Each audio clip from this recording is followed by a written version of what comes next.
Hello everyone, नमस्कार। अभी फ़िलहाल एक बहुत बड़ा मुद्दा है जो हमें जानना बहुत ज़रूरी है। महत्वपूर्ण परीक्षाओं के हिसाब से भी है और एक कृषि प्रधान देश में यदि रहते हैं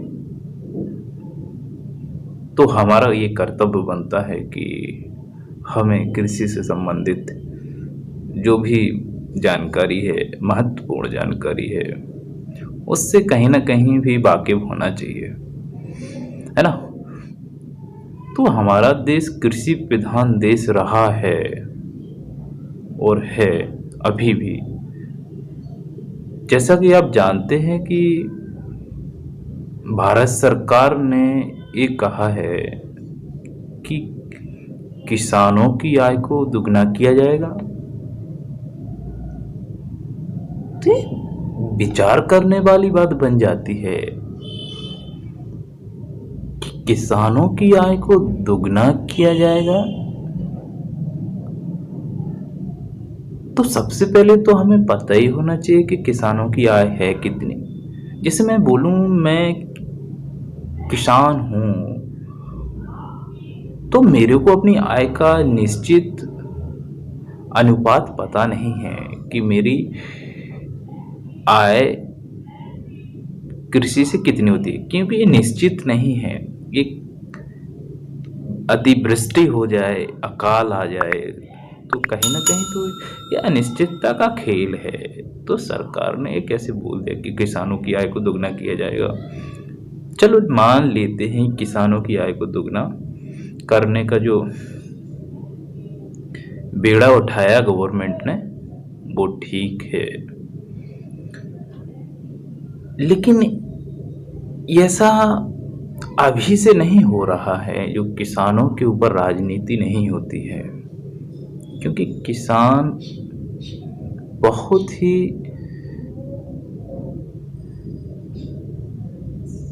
बहुत ही जल्दी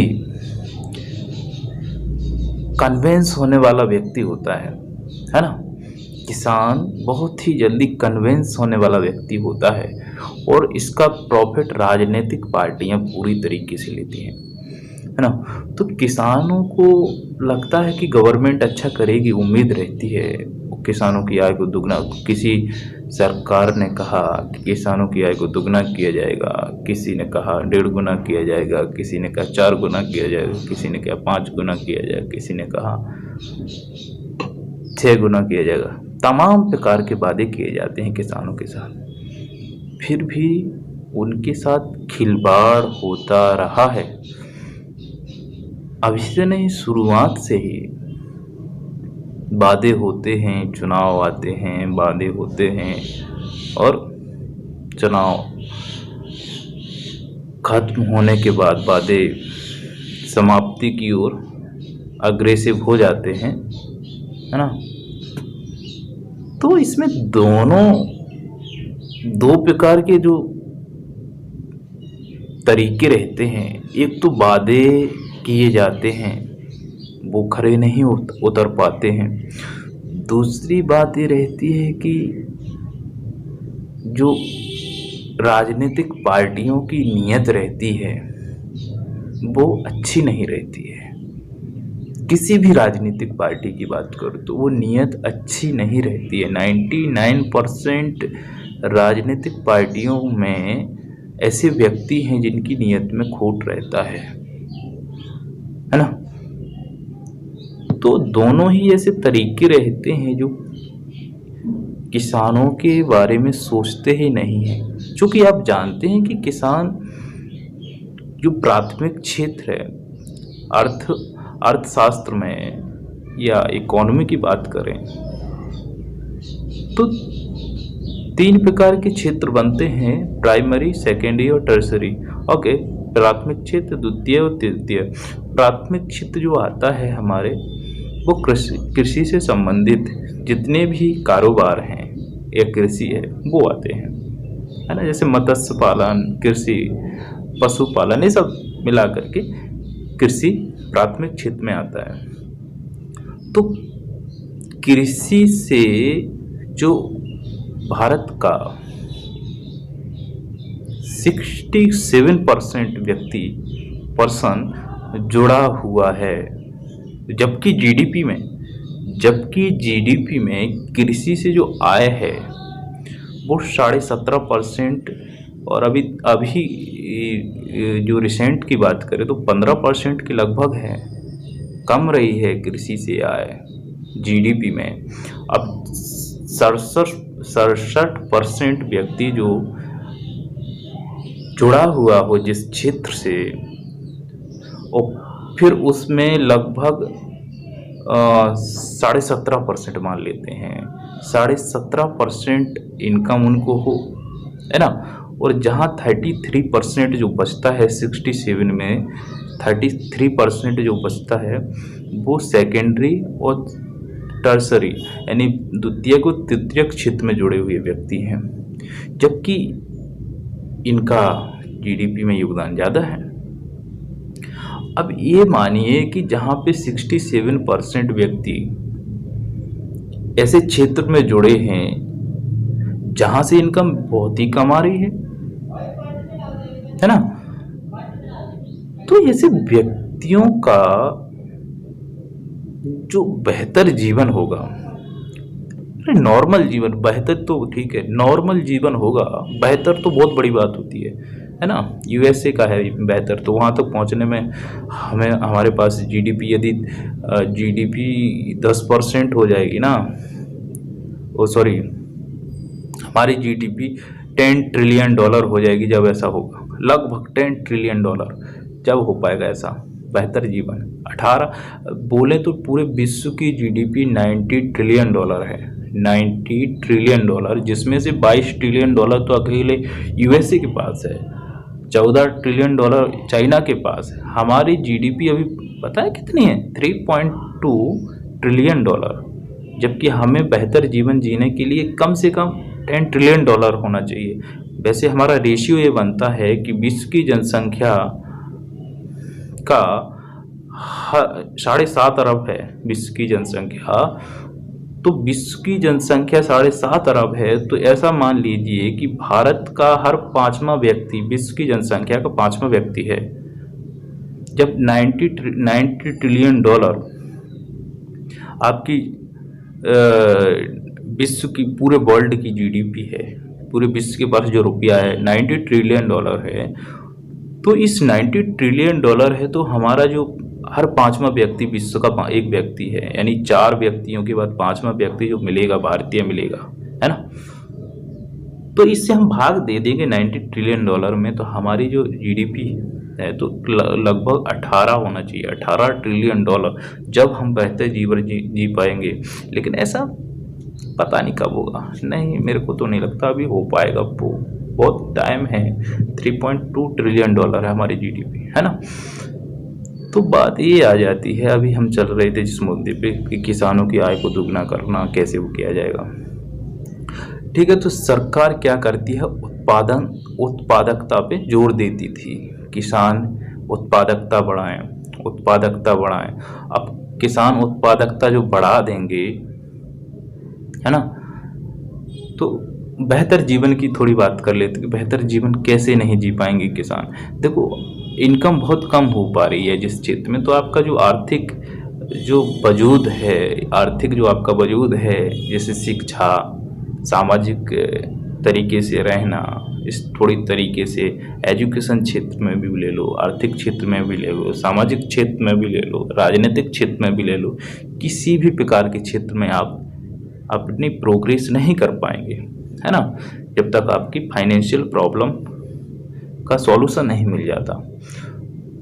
तो इससे तो हो नहीं रहा है। तो सरकार ने सोचा है कि चलो किसानों की आय में वृद्धि की जाए, तो दुगना बोल दिया। दुगने के लिए तो भी पता ही नहीं कितनी इनकम है, कि एक व्यक्ति एक किसान बोले मेरी इतनी इनकम। तो निश्चितता का खेल नहीं है ये, अनिश्चितता का खेल है। भाई पानी ज़्यादा आ गया, कम हो गया, तो कृषि में कोई वो है। तो सरकार ने कहा है कि अपनी उत्पादनता बढ़ाइए। यानी उत्पादकता बढ़ाइए, किसी भी फसल की उत्पादकता बढ़ाइए। चाहे देखो मूल रूप से गेहूँ, चावल, दाल, है ना, ये फसलें हैं जो खाद्य फसलों के रूप में आती हैं। फिर तो बहुत सारी हैं, जायद फसलें भी हैं, ठीक है। तो इनकी उत्पादकता बढ़ाइए। अब किसान बेचारा उत्पादकता बढ़ा देता है, उत्पादकता बढ़ाएगा किसान तो उसको नहीं पता रहता है कि बाजार व्यवस्था क्या होती है।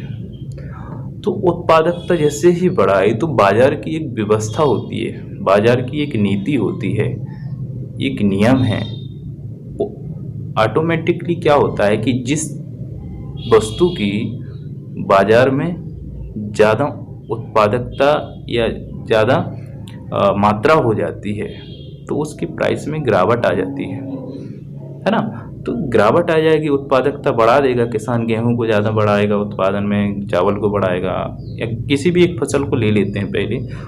तो जैसे गेहूं को बोलते हैं, गेहूं को ले लिया, गेहूं की उत्पादकता बढ़ा दी, उत्पादकता किसान ने, तो बाजार में उसका प्राइस गिर जाएगा, है ना, बाजार में उसका प्राइस गिर जाएगा। तो अब किसान बहुत इनडायरेक्टली तरीके से तो चतुर होता है वो। अब उसको क्या लगता है कि मैंने अभी ये बोया था, मेरा इतना हुआ, लेकिन इनकम तो उतनी हुई नहीं जितना सोचा था। अब इसलिए नहीं हुई कि उसका जो हमें मूल्य मिलना चाहिए था वो मूल्य नहीं मिल पाता है ना। समझ रहे हो ना बात को, किसानों को उनका मूल्य नहीं मिल पाता है।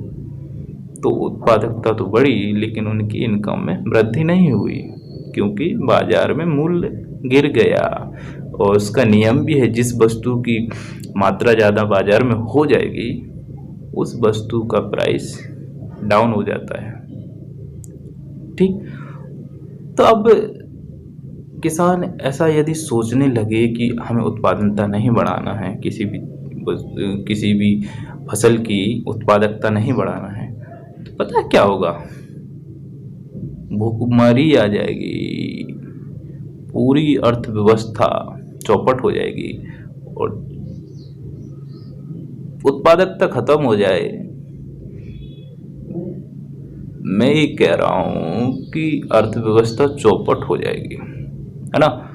चौपट कैसे हो जाएगी, खाने पीने से तो चल रहा है भाई, एनर्जी नहीं मिलेगी, पेट्रोल नहीं मिलेगा गाड़ी में तो कैसे चलेगी, इंसान को एनर्जी नहीं मिलेगी तो कैसे चलेगा। तो हाँ, किसी भी कंट्री की जो बेस होता है वो वहाँ की खाद्य होता है, खाद्य फसलें, यदि वो नहीं होगा, यदि किसी भी कंट्री की बात कर रहा हूँ, खाद्य मटेरियल नहीं होगा तो कैसे चल पाएगा। अब ये बात है कि किसी कंट्री में जैसे विकसित देश हैं तो वहाँ पे प्राथमिक क्षेत्र पे ज़्यादा जोर नहीं दिया जाता है, लेकिन वो आयात कर लेते हैं भाई। सेकेंडरी या टर्शरी क्षेत्र में उनका बहुत वर्चस्व रहता है, तो प्राइमरी क्षेत्र को वो आयात कर लेते हैं। लेकिन हमारे यहाँ पे प्राइमरी से क्षेत्र में ज़्यादा व्यक्ति जुड़े हुए हैं, लेकिन जो विकसित देश हैं उनमें सेकेंडरी थर्ड जो क्षेत्र हैं उनमें ज़्यादा जुड़े हैं, प्राइमरी को वो आयात कर लेते हैं। लेकिन हमारे यहाँ पे उल्टा है। तो क्या है, तो इससे बचने के लिए, किससे बचने के लिए कि किसानों को उचित मूल्य नहीं मिल पाया है, तो अब किसान हताश हो जाते हैं कि भाई मैंने इतना बोया था, गेहूँ बोया था, चावल बोया था, लेकिन उत्पादन भी हो गया, लेकिन उसका पिछले साल भी मैंने बोया था, इससे कम बोया था, उतने मिला था प्राइस, लेकिन इस साल ज़्यादा हुई और फिर भी उतना ही मिला यार, इतनी इनकम हुई है। मतलब ठीक है, तो वो समझ नहीं पाता है कि बाजार की व्यवस्था है क्या, और बीच में बिचौलिए होते हैं। जैसे मंडियों की व्यवस्था है, इसके बारे में, इसी के बारे में 2020 में जो संशोधन हुआ है, 585 मंडियां हैं अभी, लगभग 585 मंडियां हैं पूरे भारत में। और इन मंडियों की व्यवस्था में क्या है, तो वो मंडी नहीं है राष्ट्रीय मंडी, ये पंजाब हरियाणा है ना, यहाँ पे हैं ये मंडियाँ, है ना। राजस्थान भी ऐसा एरिया आ जाता है, ज़्यादा मंडियाँ हैं, सबसे ज़्यादा मंडियाँ राष्ट्रीय तरीके से।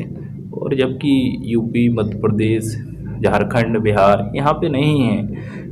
क्यों नहीं? क्योंकि यहाँ पे हरित क्रांति आ ही नहीं पाई, इन हरित क्रांति ने अपना जोर नहीं पकड़ पाया। उसका भी कारण था 1900, देखो मैं थोड़ा भटक रहा हूँ, 1966 टॉपिक से 1966 में हरित क्रांति आई। तो हरित क्रांति ने काम अच्छा किया, पंजाब में भी अच्छी उत्पादनता बढ़ी, राजस्थान में भी बढ़ी, हरियाणा में भी थोड़ी हुई है, हरियाणा में बहुत अच्छे तरीके से हुई, उत्तर पश्चिमी यूपी में भी हुआ। इस क्षेत्र में इसलिए हुआ कि यहाँ पे किसान अमीर थे पहले से ही, तो उनने क्या किया कि इसके बीजों का जो प्राइस था, कॉस्टली थे जितने भी हरित क्रांति से संबंधित जो बीज थे, तो उनने उनका अच्छे से यूज किया और उनने प्रॉफिट लिया। तो इसमें असमानता भी पैदा हुई, असमानता भी पैदा हुई कि हर किसान जो आर्टिकल 39 में कहा गया, किसी भी वस्तु को सरकार देती है तो उसके समान रूप से उसका क्या होना चाहिए, वितरण होना चाहिए। लेकिन हरित क्रांति का उन्होंने बोल दिया कि भाई कोई भी कर सकता है, लेकिन उसमें कर सकता सक्षम तो हो, तभी तो हरित क्रांति कर पाएगा। तो देखो सक्षम किसानों ने किया तो वो संपन्न है, उनके पास अभी जाइए पंजाब हरियाणा में तो हर घर में बोलेरो, ये सब बहुत सी 4 व्हीलर मर्सिडीज रखी हैं, सब है, BMW भी हैं, है ना। तो ये सब कारण हरित क्रांति उतनी सफल नहीं हो पाई, तो ये भी हुआ। तो बात कहाँ कर रहे थे कि सरकार को ये डर रहता है कि किसान उत्पादकता कम कर देगा, उनको प्राइस नहीं मिल पाया, उनकी फसल भी वही, उन्होंने उत्पादन भी किया लेकिन उसका प्राइस नहीं मिल पाया, इनकम कम हुई है। ये डर रहता है सरकार को। उनको डर ये नहीं रहता कि इनकी कम इनकम हुई है, उनको डर ये रहता है कि ये उत्पादन कम कर देंगे तो हम मर जाएंगे। राजनेता, नेता, अभिनेता, बिजनेसमैन सभी मर जाएंगे। इनसे का जुड़ा हुआ है किसानों से इनडायरेक्टली तरीके से पूरा समाज, पूरा देश, है ना। तो पूरी अर्थव्यवस्था चरमरा जाएगी। तो उनको ये डर रहता है उत्पादनता कम नहीं कर दें, उत्पादकता कम नहीं कर दें, उत्पादन कम नहीं कर दें किसी भी खाद्य फसल का या जायद फसल, जितने भी प्रकार की फसलें हैं। तो क्या है, उन्होंने किया MSP दे दो इनको, MSP मिनिमम सपोर्ट प्राइस, है ना, उचित, ये होता है न्यूनतम समर्थन मूल्य, है ना। न्यूनतम समर्थन मूल्य सुना है, मिनिमम सपोर्ट प्राइस, न्यूनतम समर्थन मूल्य ये बोला गया है। तो उसमें ये कर देती है गवर्नमेंट कि आपका सुना होगा कि न्यूनतम समर्थन मूल्य में ये बोल दिया गया कि इतनी इतनी आपको प्राइस दी जाएगी, कम से कम इतनी दी जाएगी, आप उस फसल को, इस फसल पे इतनी, इतनी फसल पे इतनी दिया जाएगा प्राइस, आप उत्पादकता अपनी कर सकते हैं, उत्पादन कर सकते हैं। कोई नहीं खरीदेगा तो सरकार खरीदेगी, ठीक है।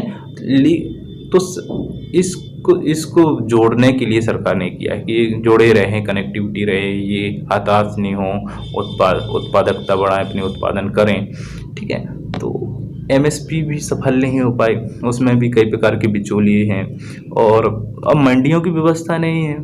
अब राजस्थान में, हरियाणा, पंजाब में, उत्तर पश्चिमी यूपी में है, मध्य प्रदेश में नहीं है, झारखंड में नहीं है ज़्यादा मंडियाँ तो ये मंडियाँ नहीं हैं जो मध्य प्रदेश में हैं, यूपी में है, ये मंडियाँ नहीं हैं, ये तो बाज़ार हैं, छोटे मोटे निजी बाज़ार हैं।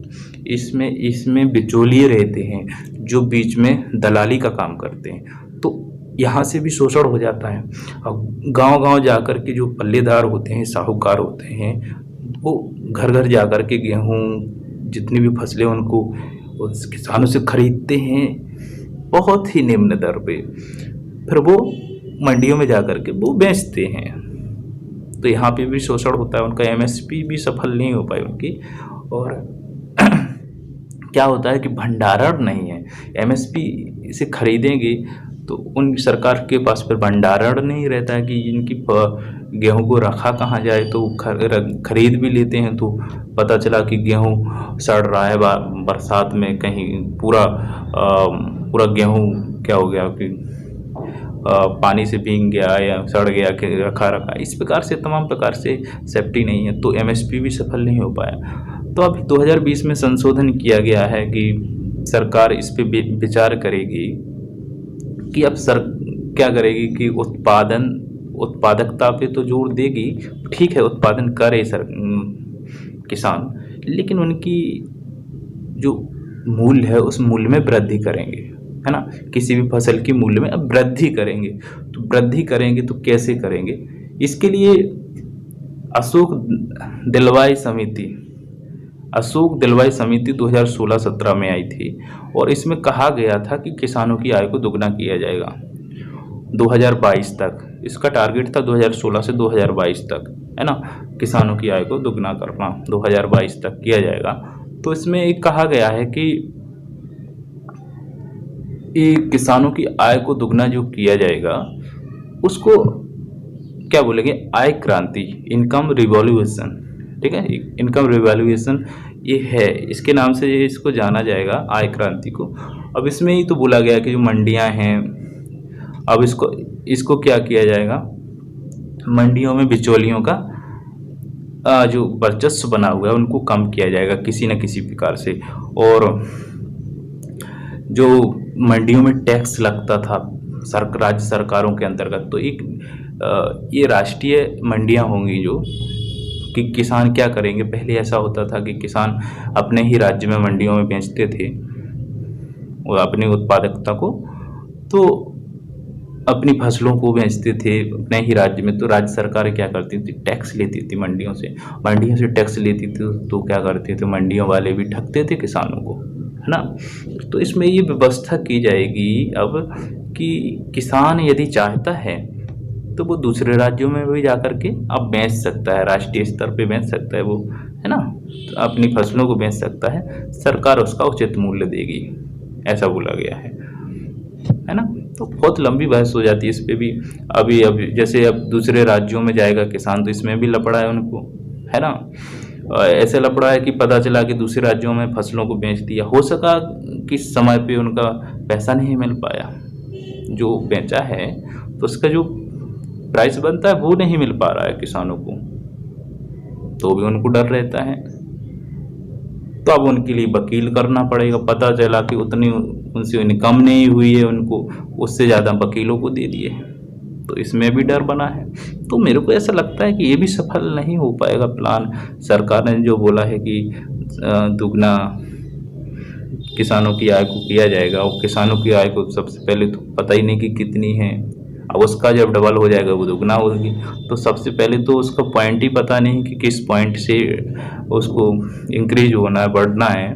वो भी ठीक है, चलो मान लेते हैं जितना भी है, तो दुगना होगी, अच्छी बात है। लेकिन इसमें भी बेचारे किसान फंसे हुए हैं। चलो ठीक है, जागरूक किसान है, उनने कर दिया, दूसरे राज्यों में भी उसका उत्पादकता अपनी फसल को बेच दिया दूसरे राज्यों में जाकर के, उनका टाइम पे पैसा नहीं मिल पाया। अब वो पैसा नहीं मिल पाया तो कोर्ट जाएंगे, वकीलों को देंगे, तो पता चला कि इनकम जितनी थी नहीं उतना वकीलों ने ले लिया। तो हमेशा खिलवाड़ रहा है किसानों से, और इससे आपके प्रश्न भी बनते हैं। ये सब देखो, इनकम जो आपका हुआ, इनकम रिवॉल्यूशन, है ना, जैसे आय क्रांति कब आई, तो आय क्रांति 2016 में आ गई, 2016 से 2022, ये भी प्रश्न बन गया ना, है ना।